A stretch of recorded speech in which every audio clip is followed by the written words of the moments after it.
चुनाव। ठलुअन ने लड़वा दो प्रधानी को चुनाव। तो जब वो वोट मांगन गई पूरे गांव में, नई नई शादी होके आई थी, तो आके पावन में छाले पड़ गए। तो एक उनकी सखी कहने लगी, बहन का तुम्हारे ऊपर बीती? बोली, अरे कुछ ना पूछो, हमारे ऊपर ऐसी बीती।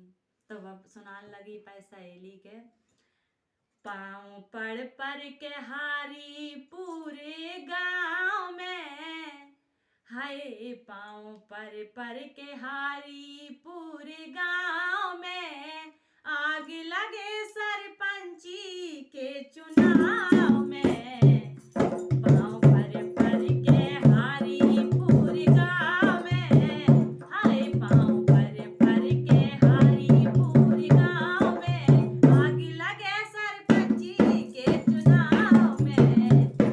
पाँव पड़ के हारी पूरे गांव में, आग लगे सरपंची के चुनाव में, आग लगे प्रधानी के चुनाव में। पाँव पड़ के हारी पूरे गांव में, आग लगे सरपंची के चुनाव में।